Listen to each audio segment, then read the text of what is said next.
Today I'm bringing you guys with me for yet another sunset beach walk. Obviously you guys can see it is a beautiful night out here for this. It's just before sunset right now. Gonna walk on the beach a little bit, talk about real estate and the economy with toes in the sand and the water. I'm happy to bring you guys with. I know not everybody can be here for this in person, so I hope to be able to bring you the best experience I can through YouTube.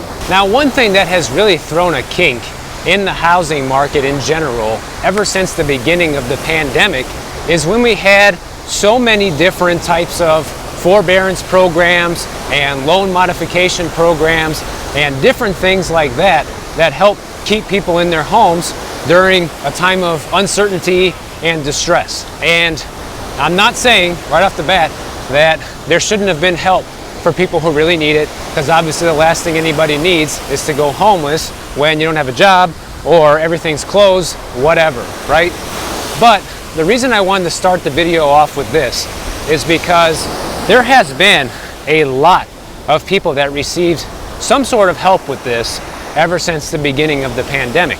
And still some of it is going on to this day. In a previous video, we talked about how California alone still has $1 billion to spend towards this to help its citizens that they received from the CARES Act. Just in Florida alone, when you look at the amount of FHA-owned homes, about 165,000 homeowners with an FHA loan took advantage of some sort of program to help keep them in the home during this time. And nationwide, the numbers are much larger. It's estimated that about 1.8 million FHA borrowers entered some sort of forbearance during the pandemic. And check this out. About 1.2 million of those people were able to avoid foreclosure by resuming payments or obtaining a loan modification. Why is this important? Why are we starting the video with this? Why does this matter? Well, the reason it matters is because most people have already received some form of help with this. And now that we're headed straight into the recession and more people are getting laid off by the week now, all this help is basically gone. In some areas they still have some, like in California, like we mentioned, but still, with how many people live in the state, $1 billion is not going to go very far, especially when it comes to how much housing payments cost over there. And so my theory on this is that we're likely to see a lot of these same people who barely could make it by during this time that were able to get saved by these programs. They might actually be in trouble again as the economy starts to get worse and more people lose their jobs and cannot afford to make the mortgage payments. And we know by default that FHA borrowers have some of the lowest credit scores and they put the lowest amount of down payment on their homes. So therefore, they are the most likely candidates to default on their loans and walk away from the property when things get tough. After all, if you only put a 3.5% or 5% down payment on your home and it's down by 20% in value, some people might opt to just walk away from that property rather than wait it out in the long term to hope that its value recovers and they have any form of equity one day. And for a lot of people, it might not even be a choice if it comes down to a job loss or something else that happens from this recession where they're just not able to make the payment.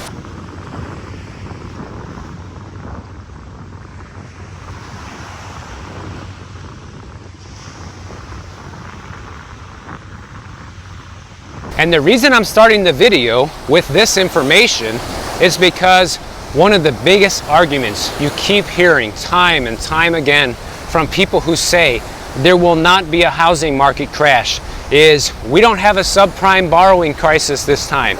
Everybody that got a loan was well qualified. Blah, blah, blah, blah. Inventory is low. Anybody who can do simple math or just see what's going on with the amount of layoffs that are happening right now and where the economy is headed can pretty much realize that if 1.8 million people just with FHA mortgages, we're not even talking about the people that have conventional loans that got help with forbearance, okay? If 1.2 million of them were able to avoid foreclosure, well, that means 600,000 of them were not able to avoid it, right? So how many more people do you think are not going to be able to avoid foreclosure when times actually get really tough? That's my concern. My guess is that if there is going to be a wave of foreclosures and defaults, with loan payments, it's highly likely that this is going to be the source of it. Because, like I said, FHA borrowers are some of the least qualified borrowers to actually be able to buy a house. The only reason they're actually able to is because the government subsidizes the loan and they're required to have private mortgage insurance in case of a default. It's not like I want this to happen to these people in any way, shape, or form, but the reason I'm bringing it up is because I think it's a very real possibility that this is where you're going to see a lot of the foreclosures come from. And remember, guys, it takes probably a couple years for foreclosures to go through. And when there's a lot of them piled up in the pipeline, it can take even longer than that. So it's not like if people start defaulting on their loans later this year because things get tough, that you're going to see a wave of foreclosures by the end of the year. Probably not even next year. I mean, if people start defaulting on their loans on a massive scale at some point later this year, when the economy gets tougher, then you're likely not to see those foreclosures actually hit the market until sometime in 2025. That's the reality. And this is why I've been telling people time and time again that this housing crash is not going to happen as fast as you think. And even though it is happening very fast in some areas already, none of it is being driven by foreclosures right now like the last housing crisis was. And to me, there are just so many things stacked up against the market right now. Not just the real estate market, but the stock market, consumer sentiment, how well businesses are doing in general. I think we're going to be in for some tough times over the next couple of years in general. And we've already covered a million times about how many people are taking HELOC loans, how many people are going into massive credit card debt right now because they can't afford to live, how many people are getting laid off and having financial troubles. All of these things are not even included when you're talking about the amount of people that defaulted back during the beginning of the pandemic. I think it's very possible that we could see another huge wave of defaults as things start to get worse. So obviously, if it happens, we'll be talking about it here on the channel, but it seems basically inevitable at this point when you just look at the sheer number of people that actually got help from this. Except the biggest difference is that this time around, there's not going to be any lifeboat. There's not going to be any help to be had from this.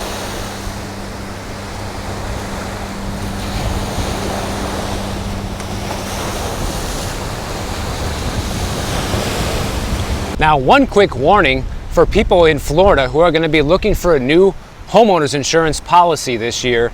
There is a new scam going on because Citizens Insurance is literally the largest homeowners insurance company here in the entire state. It's the state-run insurance company of last resort, and a lot of homeowners are being pushed to use Citizens right now because no other company will cover their home. And what's happening is people are going online trying to get quotes for homeowners insurance, and they're running across these fake websites that are impersonating Citizens, and they look like Citizens' website. It can look super legitimate, and people are signing up for insurance on these fake websites, getting bogus policies, spending thousands of dollars, and having these people take their money, and it's all fake, guys. And so luckily you have me here to tell you how to easily avoid this problem. And so it's very simple, guys, because first of all, Citizens Insurance will not sell you a policy directly from their website and let you pay with a credit card or anything like that. It just doesn't work that way. They also don't sell automobile insurance policies or any other type of insurance that a lot of these scammer websites are impersonating, making it look like, hey, you can get the bundle just like a lot of regular insurance companies offer. The only legitimate way you can obtain a Citizens homeowner insurance policy for your property is by contacting an insurance agent, and they can set you up with the policy. So if you're not getting your Citizens policy through an insurance agent, it's fake, guys. And like I've been telling you, there are going to be thousands of different types of scams out there trying to take your money right now because things are not going well. And when things are not going well, the criminals come out in droves trying to take a slice of your wealth for themselves. So just watch out for this. How about this? Ever since they shot down that Chinese hot air balloon, there's a bunch of suspicion about what they're doing with this thing and trying to spy on the US and everything. Well, now a bunch of local governments and even some US senators are looking at banning foreign ownership of our farmland here in the US. At least 11 states so far are already looking at measures that they can take to completely ban any foreign entity or buyer from buying any sort of farmland in their state. Now, right now it's estimated that only about 3% of all the farmland in the US is owned by foreign entities. But the fact that it's that much, it shouldn't be any, right? I mean, that's really the bottom line. Right now, only 14 states have some sort of restriction on this, but it's not like it's flat out illegal. They just have restrictions on how much of it can be owned by foreign entities and things like that. But an interesting question that's being posed right now is, do we really want a foreign country buying up all of our farmland, buying up our forests or our mineral rights or water rights or anything like that? And this is potentially a big national security threat that they're finally starting to take seriously, hopefully. And obviously, they have their sights on China with this, but this doesn't just apply to China. We're talking about any type of country being able to buy any type of foreign farmland here. And the reason why I think this story is interesting is because it took a Chinese spy balloon to hover across the entire country, and not only did it take them forever to shoot it down, but it's taken them this long to realize that, hey, maybe it's not such a good idea that we have all these foreign entities buying up all our farmland. But what about residential and commercial real estate? Because this has been going on for decades, and when you look at places like here in Florida, I mean, literally more than half of the people that are buying real estate here, guys, are from other countries, okay? And I want to know from you, do you think that they should ban foreign investment into real estate here, especially now that we have this crisis where most people can't even afford a home right now? I don't see how it's any different than the farmland situation, because if they consider foreign entities buying farmland a national security threat, how is it not a national security threat if they control the lion's share of the residential rentals across the country and help dictate housing prices and rental prices? How is it not dangerous if they control a bunch of commercial real estate and decide who they're going to be renting to and what type of businesses are allowed to set up shop there and different things like that? I mean, to me, I look at it all as the same thing. So let me know what you guys think. Do you think that they should be banning foreign ownership of real estate here in the US? Canada just did something similar. It's going to be interesting to see how this pans out for them. And there are a few loopholes to it, but it's a brand new thing that just started this year. So it's too soon to tell how this is really going to work out for Canada. But it will be interesting to watch them as sort of like the guinea pig to see where all this goes.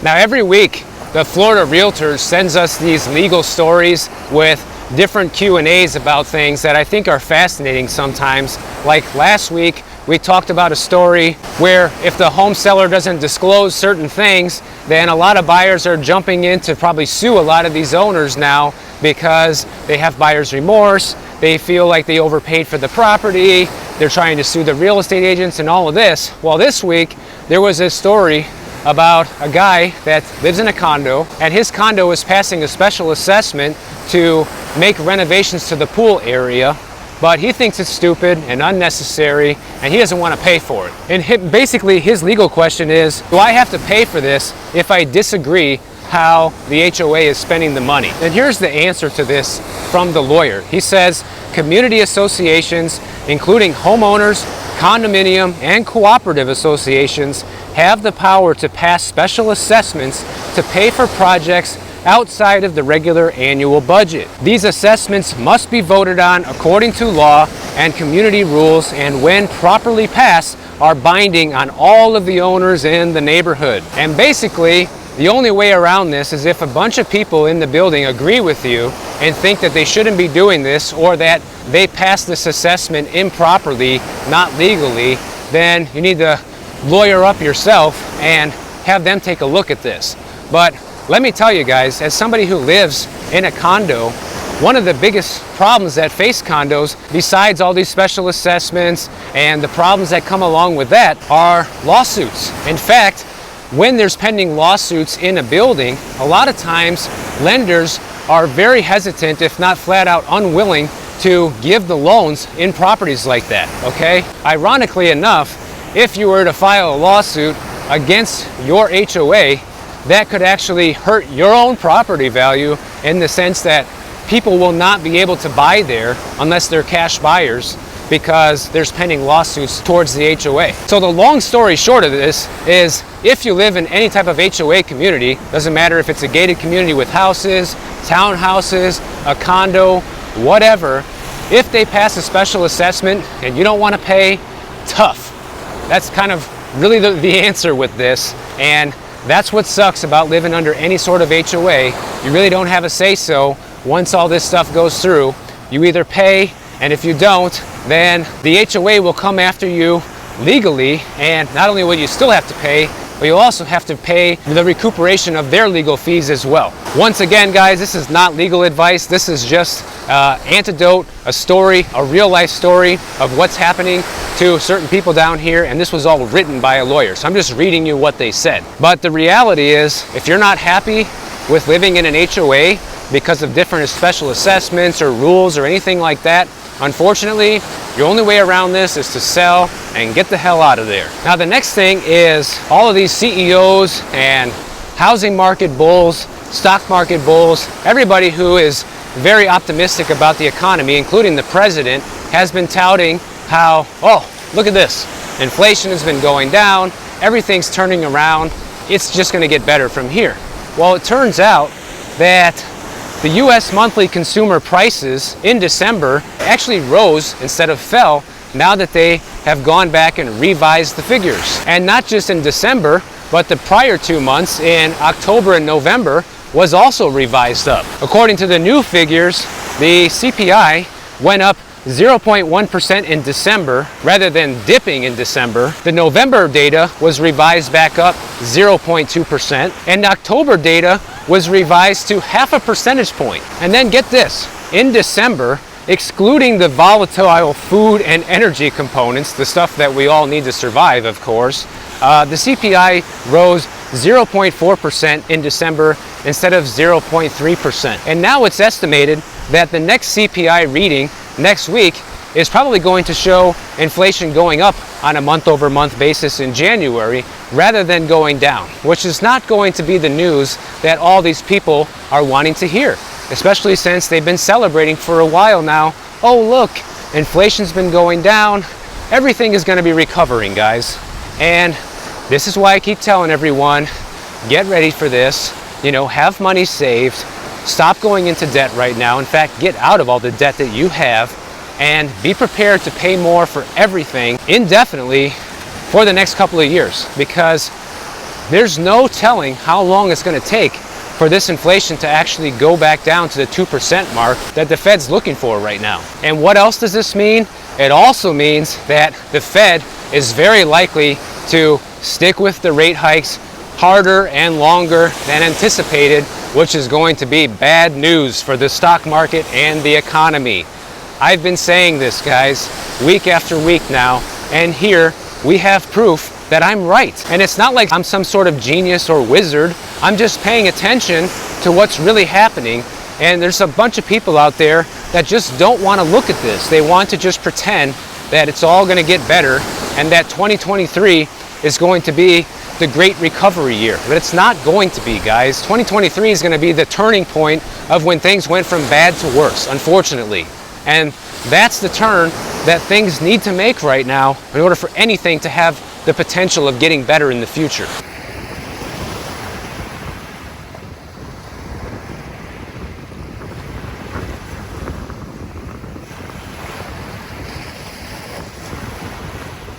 So if you ask me, these inflation numbers getting revised and actually showing it going back up again month over month, now that we're into 2023, is going to be the death blow to the stock market and to the economy. And once that starts to tank, it's going to take everything else down with it. As soon as the stock market starts really heading down, you're going to see more companies lay off way more people than they already are, because that's what they do. It's basically good for business for them, and that's highly likely to mark the beginning of the official recession But if you're of the same mindset of me, you probably think that the recession's been going since the middle of last year, which is pretty much on board with what I think as well. But you know what? I'm not worried about it because I have been preparing for this. I have been saving my money. I don't have any consumer debt. I'm ready for this. So I'm ready for things to get bad. I'm ready to make less money if necessary.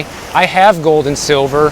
I have food in the refrigerator and the freezer. You know what I mean? So it's not like I'm just sitting here telling everybody these things. I'm doing it myself, and hopefully the smart people out there are doing the same. If you guys enjoyed this video, make sure you click the bell notification down below. YouTube will alert you every time I post a new video. And if you don't want to wait, check out the next one right over here, and I'll see you in the next one.